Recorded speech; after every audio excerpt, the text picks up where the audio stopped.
5 दिवस राष्ट्रवादी काँग्रेस पक्षाचे प्रांताध्यक्ष तसंच प्रफुल्लभाई आणि इतर आमचे सगळेच दिलीप वळसे पाटील साहेब अशा अनेक मान्यवरांच्या उपस्थितीमध्ये आम्ही मुंबईमध्ये आढावा बैठक घेतल्या संपूर्ण राज्याची आणि त्याच्यामध्ये त्या जिल्ह्यातल्या सहकाऱ्यांचं काय काय म्हणणं आहे ते जाणून घेतलं. कुणी काय म्हणत होतं कारण पहिल्यांदा इथं 3 पक्षाचं सरकार आहे, राष्ट्रवादी काँग्रेस, भाजप, शिवसेना आणि आमच्यामध्ये निवडणुकीला सामोरं जाताना आपण महायुतीमधनं जावं असं आमच्या सगळ्यांची स्टेटमेंट निघालेली होती. परंतु आता निवडणुका जशा जवळ यायला लागल्यात तसं थोड्याशा वेगवेगळ्या भागातले कार्यकर्ते वेगवेगळ्या प्रकारे बोलायला लागलेले आहेत. पत्रकार मित्रांनो, मला तुम्हाला सगळ्यांना सांगायचं की ज्यावेळेस महाविकास आघाडी आम्ही 15 वर्ष एकत्र काम करत होतो त्यावेळेस लोकसभा विधानसभा आम्ही एकत्र लढवायचो. पण स्थानिक स्वराज्य संस्थांमध्ये काँग्रेस राष्ट्रवादी एकमेकाच्या विरोधात लढायची किंवा अजिबातच एकमेकाच्या विरोधात लढल्यानंतर अपयश येऊन समोरच्यांचा फायदा होणार असेल तर तिथं कॉम्प्रोमाइज त्या ठिकाणी केलं जायचं. आताही साधारण तसाच एक कार्यकर्त्यांचा कल दिसतोय. काही कार्यकर्ते म्हणतात की ह्या जिल्ह्यामध्ये ह्या तालुक्यामध्ये युती केली पाहिजे, अशा वेगवेगळ्या सूचना आलेल्या आहेत. त्याच्याबद्दल स्थानिकांनाच तो अधिकार द्यायचा आम्ही ठरवलेला आहे. आणि मी माझ्या म्हणजे पुणे जिल्ह्याचा आढावा घेतला आणि पुणे आणि पिंपरी चिंचवड शहराचा, तर त्याच्यामध्ये पण साधारण आपल्याला प्रत्येक तालुक्यामध्ये वेगवेगळा मतप्रवाह मला जाणवला. आता सध्या 10 तारखेपासून नगरपालिका आणि नगर परिषदेच्याच नगरपंचायती या निवडणुका असल्यामुळं काही जणांशी मी बोललो. समजा उदाहरण द्यायचं झालं तर विजयराव शिवथरे आमचे शिवसेनेचे नेते, तर ते म्हणले की दादा आता फॉर्म भरू द्या, छाननी झाल्यानंतर मध्ये माघार घ्यायला पण बराच वेळ आहे आणि त्याच्यात आपण ठरवू काय करायचंय. 10 तारखेला फॉर्म भरायचे असेल तर एबी फॉर्म 17 तारखेच्या आतमध्ये द्यायचे. व्हॅलिडिटी सर्टिफिकेटला कास्ट सर्टिफिकेट लागणार फॉर्म भरताना, परंतु व्हॅलिडिटी सर्टिफिकेटला राज्य सरकारने 6 महिन्याची मुदत दिलेली. निवडून आल्यानंतर आम्ही साधारण ही भूमिका घेतली की जे सन्माननीय सदस्य स्थानिक स्वराज्य संस्थांमध्ये निवडून येतील त्यांना आपल्याला 6 महिन्याच्या आत व्हॅलिडिटी सर्टिफिकेट प्राधान्याने मिळवून द्यायचं. अशा वेगवेगळ्या प्रकारे साधारण आम्ही ठरवलेलं आहे. आता आज पण सकाळपासून आतापर्यंत मी तो सगळा आढावा घेतला. पण महानगरपालिकेमध्ये 11 तारखेला आरक्षण निघणार असल्यामुळं काही जण म्हणतात की त्याबद्दलचा निर्णय आपण 11 तारखेला काय नक्की कुठं आरक्षण प्रभागात निघतात ते बघून घेऊया. त्याच्यामुळे मी पुन्हा बुधवारी वेळ द्यायचं ठरवलेलं आहे, कारण मंगळवारी आमची कॅबिनेट असते. त्याच्यामुळे सोमवार मंगळवार माझा मुंबईमध्ये जाईल, पण बुधवारी मी पुन्हा पुणे, पिंपरी चिंचवड आणि काही बाबतीमध्ये मी काही मेळावे आणि काही इंटरव्ह्यू घ्यायला सांगितलेले. जेजुरीला, सासवडला, जिल्हा परिषद तालुका पंचायतीला त्या भागात अशा प्रकारे सांगितलेलं आहे. आणि ते त्यांची चर्चा करतील आणि मला बुधवारी त्याच्याबद्दलचं ब्रीफिंग करतील आणि मग आम्ही त्याबद्दलचा निर्णय घेऊ. कार्यकर्ते असं म्हणतायत की स्थानिक स्वराज्य संस्थेमध्ये प्रतिनिधित्व मिळालं नाही तर कार्यकर्ता कसं जगणार, स्वबळावरती निवडणुका लढवा, तुमचा सुद्धा तोच आग्रह आहे. नाही, कार्यकर्त्यांचा आग्रह राहणारच ना, कारण एक तर 9 वर्षांनी निवडणुका होत आहेत. आता 9 वर्ष म्हणजे 1 वर्ष कमी, एक अख्खी बॅच बाजूला गेली ना. मग सुरुवातीचा 2017ला निवडून आलेला एखादा सहकारी आज 2025ला उभं राहायचं म्हणतोय. पण त्या मधल्या 9 वर्षात बरेच नवीन कार्यकर्ते पण तयार झालेत, बरंच पाणी वाहून गेलेलं आहे, बरेच काही राजकीय बदल झालेले आहेत, काही वेगवेगळ्या पक्ष देखील निर्माण झालेले आहेत. असं सगळं घडलेलं आहे. आम्ही साधारण हे सगळं करत असताना निवडून येण्याची क्षमता, ज्याला आपण इलेक्टिव्ह मेरिट म्हणतो, ते बघून तिकीट द्यायचं असं तत्वता ठरवलं. स्थानिक आमदारांच्या बाबतीत तुम्ही म्हटले की स्थानिक स्तरावरती निर्णय होतो, तर एनसीपी एसपी बरोबर सुद्धा अलायन्स केलं पाहिजे असं काही कार्यकर्त्यांचं म्हणणं आहे. तसं काही होईल का? तो नवा फॉर्म्युला जे म्हणतात की दोन्ही महापालिका आणि जिल्हा परिषद आता त्याबद्दल एकदा आरक्षण निघेपर्यंत बोलणं हे फार काहीच ठरेल. आणि आम्ही महायुतीमध्ये आहोत. आता काही काही बाबतीत तुम्हाला आठवत असेल, पाठीमागे देखील आघाडीच्या काळात तेच विचारलं होतं, 2.5 वर्षाच्या करता पुढे पॅटर्न झाला होता. शेवटी कसं असतं पत्रकार मित्रांनो, तिथली परिस्थिती, तिथं असणारे आज महायुतीतले 3 पक्ष आहेत, त्याच्यातला जो पक्ष पॉवरमध्ये तो इतर दोघांशी कसा वागतो त्याच्यावर पण बरंचसं अवलंबून असतं. तिथला लोकप्रतिनिधी कसा वागतो. काही जण फार टोकाचं निवडून येऊन मदत घेतात आणि निवडून आल्यानंतर अजिबातच विचारत नाही. तर तिन्ही पक्षांच्या बाबतीमध्ये घडतं. म्हणजे कुठल्या एका पक्षाला किंवा त्या निवडून आलेल्या व्यक्तीला जबाबदार धरत नाही. पण ह्या घटना घडतात, त्याच्यामुळे इतक्या लवकर अशा बद्दलचं मत व्यक्त करणं फार घाईच होतं. पण दादा या बाबतीत ना बैठका देखील झाल्यात असं कळतंय. तुम्ही राष्ट्रवादीच्या नेत्याच्या म्हणजे स्थानिक लेवलला काही बैठका झाल्यात का त्यांच्या पक्षाकडून आणि आपल्या पक्षाकडून काही की काय? आणि नाही, मला आज तसं कोणी सांगितलं नाही. मी अंदाज घेतला, परंतु मला तुम्ही म्हणताय तसं सांगितलं नाही. मी बुधवारी मी आल्यावर नक्की ह्याबद्दलचा विचार. नाही, मग पवार साहेब तर असं म्हणाले की भाजप सोडून कोणाची युती चालेल. हो, मी पेपरला ते वाचलं. मग पवार साहेबांनी एक हात पुढे केला असं म्हणायचं की नाही, पवार साहेब इतकी मोठी व्यक्ती आहे, इतका त्यांना प्रचंड मोठा अनुभव आहे राजकीय क्षेत्रातला, आणि नेहमीच सगळेजण त्यांच्याकडे आदराने बघतात. म्हणजे सर्वच राजकीय पक्ष. आम्ही आता देवेंद्रजी वगैरे पण ज्यावेळेस बोलत असताना आम्हाला ते जाणवतं. परवा पण कोल्हापूरच्या कार्यक्रमामध्ये आपले बाळासाहेब जाधवांचा कार्यक्रम झाला, तेव्हा पण मी सगळं बारकाईनं, तुम्ही जसं बारकाईने बघता तसं मी बारकाईनं बघत पण होतो, ऐकत पण होतो. त्यावेळेस पण तसं मला जाणवलं. नंतर ते म्हणाले की तेव्हा आज देश पातळीवर जे वरिष्ठ सर्वात नेते आहेत, त्याच्यात जे 18 नेत्यांची नावं घेतली जातात, त्यात पवार साहेबांचं साहजिकच नाव वरच्या क्रमांकावर असतं. पण दादा तुमची इच्छा आहे का साहेबांच्या सोबत? मी तुम्हाला सांगितलं ना, बुधवारी त्याच्या संदर्भामध्ये शेवटी लोकशाहीमध्ये आमचे कार्यकर्ते काय, बहुमतांचं काय मत आहे ते फक्त जाणून घेऊन त्याच्याबद्दलचे निर्णय होतात. आणि मी मागं काही वेगवेगळे दाखले पण दिलेले. इतक्या लवकर त्याबद्दलचं मत व्यक्त करणं फार काहीच ठरेल. तुम्ही बोलवलं होतं, 2 महिला नेत्यांचा वाद गेल्या अनेक दिवसापासून चालू आहे. चाकणकर वर्सेस ठोंबरेंनी तर आंदोलन देखील केलं की राजीनामा द्या. त्या वादावर कसं पडदा टाकला? नाही, त्या वादावर मला नंतर असं कळालं की त्या दोघींनी पण एकमेकाच्या विरोधामध्ये कंप्लेंट केली. तर माझी आज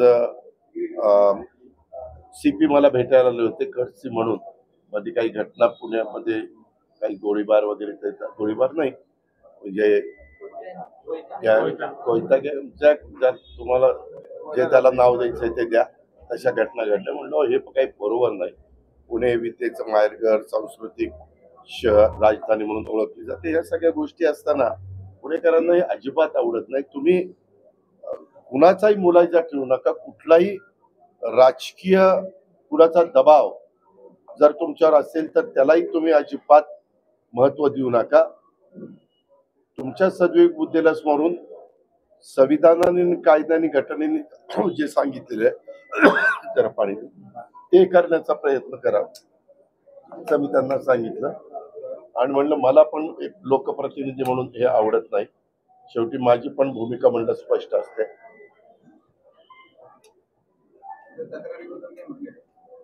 त्यावेळेस मला ते तक्रारीबद्दल म्हणले दोघांच्याही क्रॉस कंप्लेंट आल्या.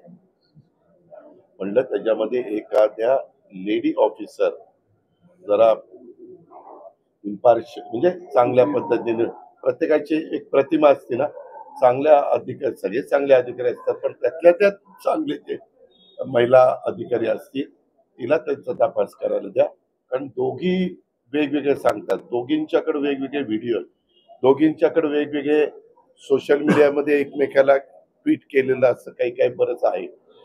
त्याच्यामुळं ज्यावेळेस दोन्ही महिलांच्याकडनं हे असं ऐकायला मिळतं आणि पोलीस कंप्लेंट ऑलरेडी झालेली आहे. सहसा माझा स्वभाव असा आहे की ज्यावेळेस पोलीस कंप्लेंट होते त्यावेळेस पोलिसांचं काम आहे नीटपणे तपास करणं, नीटपणे चौकशी करणं आणि काही फॅक्ट आहे ती समोर आणणं. तर ते म्हणले ठीक आहे, मी तसं लक्ष घालतो. म्हणलं बुधवारपर्यंत आम्हाला सांगितलं तर बरं पडेल. तुम्ही गेले 2 दिवस एक वाद सुरू, तुम्ही खरं काल मुंबईत बोललात त्याच्यावर, पण आता पुण्यात आलात त्या वादावरून बऱ्याच चर्चा सुरू होत्या. काल तुम्ही पडदा टाकायचे प्रयत्न केला, व्यवहार रद्द होईल. पण पुन्हा एक नवीन पत्र आलं की 21 आणि 21 म्हणजे 42 कोटी रद्द करायचे असं म्हणून 42 कोटी रुपये भरावे लागतील, त्याशिवाय व्यवहार रद्द होणार नाही. मग आता हे बघा, ह्याबद्दल मला पण तुम्ही म्हणता अशी मागाशी कुणीतरी बातमी दिली. एक तर व्यवहारच तसा व्यवहारच तो झाला नाही. खरं तर त्याचं खरेदी खतच व्हायला नको होतं. ही कागदपत्र ज्यावेळेस बघितली ना त्यावेळेस रजिस्ट्रारने त्याचं खरेदी खतच नोंदणीच कशी केली तेच कळत नाही. असे बऱ्याच गोष्टी आहेत. परंतु मुख्यमंत्र्यांना माझ्या कानावर ही गोष्ट आली त्यावेळेस मी लगेचच सांगितलं की कुणी जरी असलं तर त्याचं योग्य पद्धतीने चौकशी झाली पाहिजे. कारण मला पण गेल्या 35 वर्षाच्या राजकीय जीवनामध्ये अनेकदा आरोप झाले. आरोप सिद्ध तर झालेच नाही पण माझी बदनामी प्रचंड झाली. म्हणजे काही काही आरोपाच्या बद्दल तर निवडणुका जवळ आल्या की ते सुरूच व्हायचं, निवडणुका संपल्या की पुन्हा ते थंड व्हायचं. असं ते सगळे प्रकार तुम्हाला पण माहिती आहे. आता यामध्ये म्हटलं याची नीट चौकशी म्हणजे जे काही चौकशी नियमाने करायची असते ज्या डिपार्टमेंटची ती करा. ती त्याबद्दल मुख्यमंत्र्यांनी निर्णय घ्यावा. मुख्यमंत्र्यांनी निर्णय घेतला, FIR पण दाखल केला. 2 FIR वेगवेगळ्या ठिकाणी दाखल झाले. त्याच्यामध्ये एक राज्य सरकारचा तहसीलदार आहे त्यांनी पण काही चुका केलेल्या आहेत. आपल्या अंडी उगवण केंद्र आहे ना तिथलं पण बोपडीचं काही असं चुकीचं केलेलं आहे आणि त्याच्यातून FIR दाखल करून तिघांची नावं पण त्याच्यामध्ये सांगितली गेलेली. काल काहीतरी तिथं छापा पण पडलेला होता, रेड पडलेली होती त्या नोंदणी कार्यालयाच्या तिथं बावधनला. तर ते त्यांच्या पद्धतीनं कामाला लागले आणि मला वाटतं ऍडिशनल चीफ सेक्रेटरी रेव्हेन्यू आपले पुणे विभागीय आयुक्त, महसूल आयुक्त, जिल्हाधिकारी, नंतर जमावबंदी आयुक्त, जॉईंट असे IGR, ते असे वेगवेगळे लोकांची कमिटी केलेली आहे आणि त्यांना 1 महिन्याची काहीतरी मुदत दिलेली आहे आणि काय काय त्यांनी तपासायचं हेही सांगितलेलं आहे. कारण पुन्हा अशा प्रकारचे व्यवहार होऊन त्याच्यामध्ये शासनाचं पण नुकसान होता कामा नये किंवा जे व्यवहार करताच येत नाही, त्याची नोंदणीच होऊ शकत नाही कागदपत्रावरून, ते पण करण्याच्या बद्दलचं धाडस काहींनी दाखवलेलं आहे. ते कशामुळे दाखवलं, त्याच्यामध्ये कुणी फोन केलाय का, कुणी दबाव आणलाय का, अशा पद्धतीनं ते सगळं तपास करायला सांगितलेलं आहे आणि त्याबद्दलचा आदेश पण काढला. म्हणजे शासनाचा जो आदेश निघतो ते एक कॉपी एक मुख्यमंत्र्याला जाती, 2 DCM ला जाते, असे रेव्हेन्यू मिनिस्टर जाते, त्याची कॉपी पण मला मिळाली. त्याच्यावर त्यांनी त्यांचं काम सुरू केलेलं आहे. आता आपल्याला त्याची चौकशी झाल्यावर वस्तुस्थिती कळेल.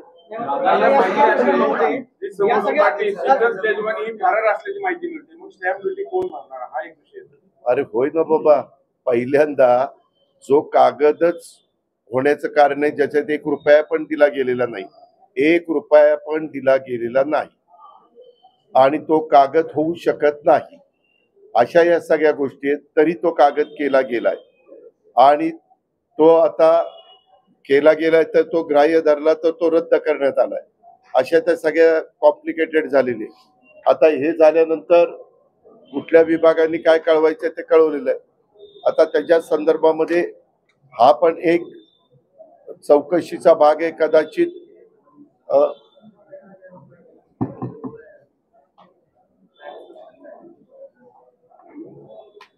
तहसीलदार पुणे शहर कोण सूर्यकांत येवले यांचे कामकाजाच्या अनियमिततेबाबत खडक पोलीस स्टेशन येथे दाखल FIR मध्ये नमूद बोपोडी येथील ऍग्रिकल्चर डेअरी जमिनीच्या बाबत हा तिथं आमच्यातलं तर कुणाचा संबंध नव्हता, परंतु काही मीडिया चॅनल्सनी त्याच्यामध्ये आमच्याही कुटुंबाचा तिथं उल्लेख केला, चुकीची बातमी ती चालवली. माझे एवढी मान्य आहे, परंतु त्यांनी इकडच्या ह्याचा इकडचा दाखला दिला. तसं बघितलं तर त्या व्यवहाराशी त्यांचा दुरान्वय देखील काडीचा नाकाचा पण संबंध नाहीये. माझी एवढीच विनंती आहे, जे खरं असेल ते दाखवा, परंतु जे खरं नसेल त्याच्यात बदनामी करू नका. या प्रकरणानंतर सरकारी जमिनीवरती इतर हक्कांमध्ये नावं चढवायची आणि मग त्याचे पॉवर ऑफ अटर्नी करून घ्यायच्या, त्याच्या खरेदी करायच्या, अशा बऱ्याच तक्रारी ज्या आहेत त्या येत आहेत. या तेजवानीचे जे नाव येते त्यांनी पण असे खूप प्रकरण केल्याचं आता समोर येतं. यामध्ये आम्हाला अशी माहिती मिळाली की हे प्रकरण त्यांनी 2005 का 6लाच पॉवर ऑफ अटर्नी घेतली, म्हणजे 19 वर्षापूर्वी का 5 CR म्हणजे करोडला घेतली. अशा या सगळ्या गोष्टी आहेत. पण आता चौकशी केल्यानंतर त्याच्यातली काय वस्तुस्थिती, कारण जे चौकशीमध्ये अधिकारी नेमले ते अतिशय स्वच्छ प्रतिमेचे आणि प्रशासनामध्ये चांगली इमेज असणारी आहे. त्याच्यामुळे त्याबद्दल आता आपल्याला महिनाभर थोडस त्या ऐका ना, त्या मला आता माझी ती नोट नाहीये, नाही तर मी तुम्हाला दाखवलं असतं. राज्य सरकारनी पण त्यांनी काय काय चौकशी करावी अशा प्रकारच्या ह्याची पुनरावृत्ती परत होऊ नये म्हणून कुठल्या कुठल्या डिपार्टमेंटनी जी काळजी घ्यायची त्याच्याही बद्दल त्यांनी चौकशी करून अहवाल द्यायला सांगितलं.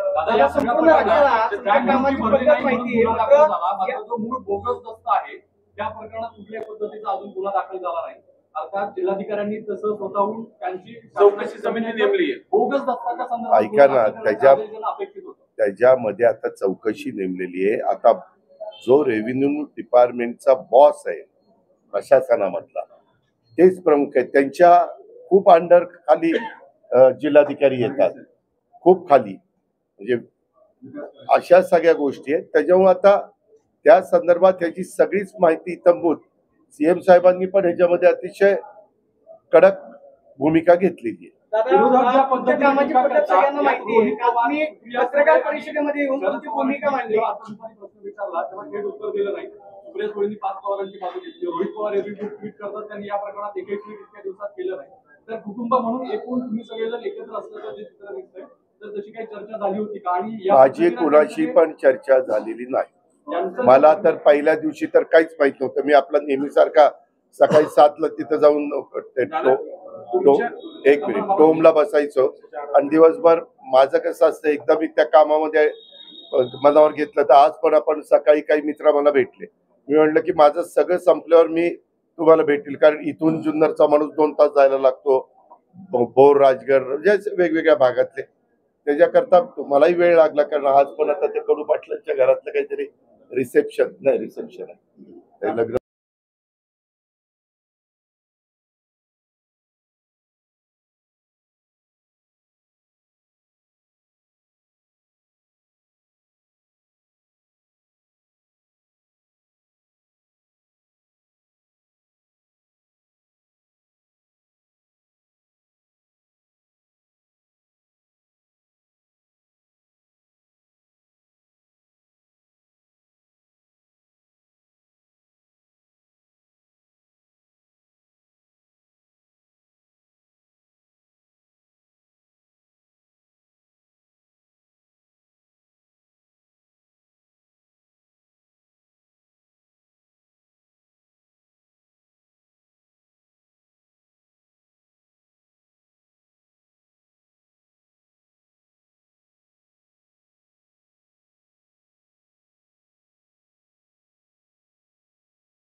राज्यात सगळ्यांना माहिती आहे. काल तुम्ही पत्रकार परिषदेमध्ये येऊन तुमची भूमिका मांडली. आता दुपारी प्रश्न विचारला तेव्हा थेट उत्तर दिलं नाही. सुप्रिया सुळेंनी पाच पवारांची बाजू घेतली. रोहित पवार एरवी ट्विट करतात, त्यांनी या प्रकरणात एकही ट्विट इतक्या दिवसात केलं नाही. तर कुटुंब म्हणून एकूण तुम्ही सगळेजण एकत्र असल्याचं जे चित्र दिसतंय, तर तशी काही चर्चा झाली होती का? आणि या माझी कुणाशी पण चर्चा झालेली नाही. मला तर पहिल्या दिवशी तर काहीच माहित नव्हतं. मी आपला नेहमीसारखा सकाळी 7ला तिथं जाऊन एक मिनिट डोमला बसायचो आणि दिवसभर माझं कसं असतं, एकदा मी त्या कामामध्ये मनावर घेतलं तर आज पण आपण सकाळी काही मित्र मला भेटले. मी म्हटलं की माझं सगळं संपल्यावर मी तुम्हाला भेटेल, कारण इथून जुन्नरचा माणूस 2 तास जायला लागतो, भोर राजगड म्हणजे वेगवेगळ्या भागातले. त्याच्याकरता तुम्हालाही वेळ लागला, कारण आज पण आता ते कडू पाटलांच्या घरातलं काहीतरी रिसेप्शन आहे, ते लग्न झालं. दादा, तुमच्या लेखी या केसमध्ये पार्थ पवार सकृतदर्शनी दोषी आहेत की नाही? त्यामध्ये कागदपत्र सगळी न बघता, खरं काही आम्ही व्यवहार ज्यावेळेस करतो त्यावेळेस टॉपचे जे वकील असतात त्यांना ते सगळं तपासायला सांगतो, त्यांना ते सर्च करायला सांगतो, आणि त्यांनी ते सर्च आणि तपासलं आणि त्यांनी सांगितलं की नाही बाबा ही जमीन तुम्ही घेऊ शकता, तर आपण पुढं पावलं टाकतो. असं सगळ्याच गोष्टी रे. त्याच्यामध्ये कधी कधी नोटीस पण देतात की बाबा ही जमीन अशा ह्या जमिनीच्या संदर्भामध्ये कुणाचं काही आक्षेप आहे, म्हणणं आहे वगैरे वगैरे असं केलं जातं. तशा कुठल्याच गोष्टी इथं केल्या गेल्या नाही आणि मला हा व्यवहार झालेला माहिती नव्हता, नाही तर मीच सांगितलं असतं की असं करू नका. दादा, या सगळ्या प्रकरणामध्ये आज पवार बोलताना असं म्हणाले की पारदर्शकांवरती गुन्हा दाखल करावा अशी विरोधकांची मागणी आहे. पवार म्हणाले की राज्याचे गृहमंत्री सांगू शकतील, मुख्यमंत्री असं म्हणाले की प्रकरण गंभीर आहे, तर मग पार्थ पवारांवरती गुन्हा का दाखल नाही याचं उत्तर गृहमंत्री देतील. मात्र या सगळ्या प्रकरणामधून तुम्हाला अडकवण्याचा किंवा राजकीय दबाव तुमच्यावरती टाकण्याचा प्रयत्न केला जातो असं वाटतं? असं काही मला वाटत नाही. मी त्याच्याबद्दल चंद्रशेखर बावनकुळे यांचं स्टेटमेंट बघितलं. त्यांनी असं सांगितलं की त्या व्यवहारात ज्यांनी कुणी ते रजिस्ट्रेशन केलं कागदपत्र न बघता, ज्यांनी तिथं रजिस्टर ऑफिसमध्ये जाऊन सह्या केल्या, त्याच्यामध्ये 3 लोक त्यांना मिळाली आणि मग त्या 3 लोकांच्यावर त्यांनी FIR केली. सह्या करणारा, दुसऱ्या पण सह्या करणारा आणि तिसरा हे रजिस्ट्रेशन करणारा, असं ते झालंय. आणि त्याच्यामुळं ही गोष्ट स्वतः रेव्हेन्यू मिनिस्टरनी सांगितलेली मी ऐकली. त्याच्यावर ह्या तिघांच्यावर FIR दाखल झाला. या कंपनीचे आकडे जे आहेत त्या आकड्यांमध्ये पार्थ पवार 99% आहेत आणि 1% दिग्विजय पाटील. त्यांना ते अधिकार दिलेले होते व्यवहाराचे. मात्र त्यांच्यावरती 99% जे 99% मालक आहेत त्यांच्यावरती कुठली कारवाई झालेली आणि 1%चे मालक आहेत त्यांच्यावर कारवाई झाली. त्यामुळे पार्थ पवारांवरती कारवाई करावी अशी मागणी अंबादास दानवे हे का ज्यावेळेस चौकशी करतात, अंबादास दानवे हे विरोधी पक्ष नेते होते माजी, यांना निवडणुकीच्या काळामध्ये अशा कुठल्या बातम्या मिळाल्या की त्याला खतपाणी घालणं हे त्यांचं काम आहे. त्याच्यामुळे ते त्यांच्या पद्धतीनं म्हणणार. शेवटी सरकारचे प्रमुख आणि प्रशासन हे कायद्याच्या नियमाच्या चौकटीमध्ये पुढे जातं. उद्याच्याला चौकशी झाल्यानंतर दूध का दूध पाणी का पाणी पुढे होईल ना. इव्हन एकनाथराव शिंदेंनी पण तेच सांगितलंय किंवा त्यांना विचारलं तुमच्यासारख्या पत्रकार मित्रांनी, एकदा चौकशी होऊ द्या, आणि चांगली टीम लावलेली आणि कुठेही सरकारने त्याच्यामध्ये FIR करायला दिरंगाई लावली. तुम्ही बघा सगळ्या गोष्टी तातडीनं त्याच्यामध्ये केलेल्या आहेत. दादा, काल तुम्ही घोषणा केली की व्यवहार रद्द झाल्याची माहिती तुम्हाला दिली गेली, पण प्रत्यक्षात तो व्यवहार रद्द झालेलाच नाही असं मतदान शुल्क कार्यालयाने सांगितलं. मला काल तशी बातमी कळली गेली म्हणून मी तुम्हाला सांगितलं. तिथं जाऊन त्यांनी सह्या केल्या म्हणून कळलं. आता ते कळल्यावर मी सांगितलं. आता त्याच्यामध्ये काय झालं पुढं काय नाही झालं, आज सुट्टी आहे, उद्या सुट्टी आहे आणि आता चौकशी होणार आहे. त्याच्यावर चौकशी करणारी समिती महत्वाची आहे, ती आता याच्यात बारकाईने चौकशी करेल. आता यातल्या दोन्ही गुन्ह्यांमधला गंभीर विषय हा आहे की या दोन्ही ह्या सरकारच्या मालकीच्या जमिनी आहेत, उतार्यावरती सरकारचा कब्जा हक्क आहे, बोकडीच्या जमिनी. आणि अजूनपर्यंत तो व्यवहार झाला त्यांना तो जमिनीत हे पण मिळालं नाही, इतर हक्कांमध्ये पजेशन पण मिळालं नाही आणि त्यांना तिथं जाताही आलेलं नाही. पजेशनचा प्रयत्न झाला होता माझ्या माहितीत मे मध्ये. पजेशन झालंय का? नाही, पण प्रयत्न झाला होता. प्रयत्न झाला होता, प्रयत्न अंती परमेश्वर. परंतु मला ते आज पोझिशन नाही एवढंच मला माहिती. हो, तू म्हणतोय ते बरोबर आहे. त्याच्यामुळं आपला सरकारचा जो रजिस्टर आहे, रजिस्टर ऑफिसचा जो ऑफिसर आहे, त्यांनी ते थांबवायला पाहिजे होतं ना. असे तर व्यवहार होताच का म्हणून.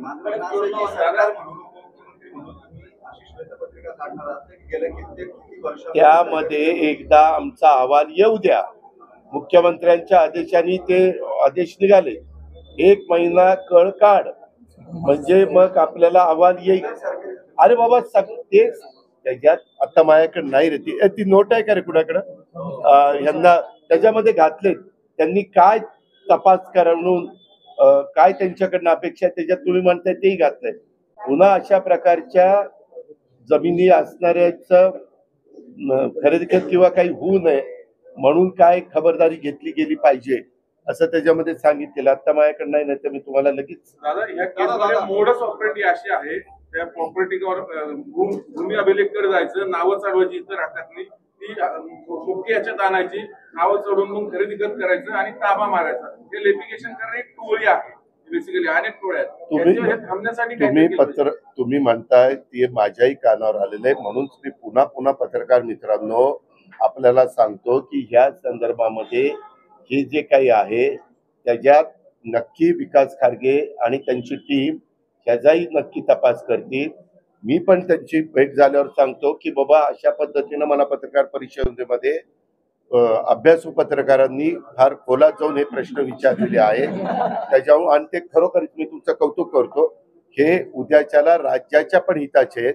आपला टॅक्स जो असतो तो टॅक्स पण बुडता कामा नये.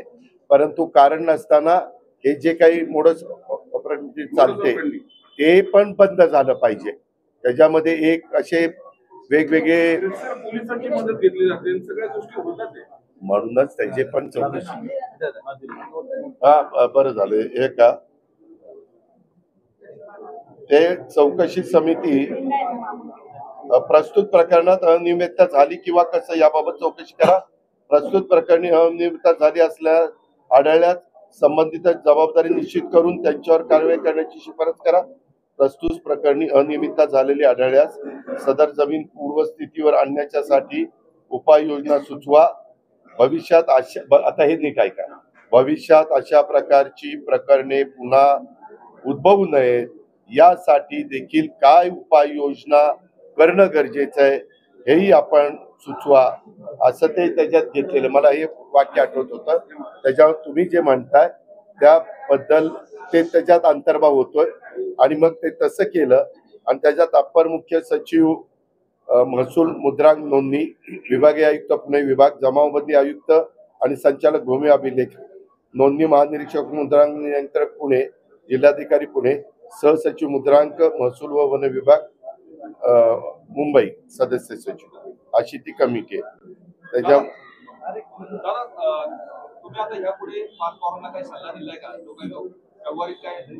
नाही हो का कुणालाही मी तर एक सल्ला कालच दिलेला आहे प्रशासनाला.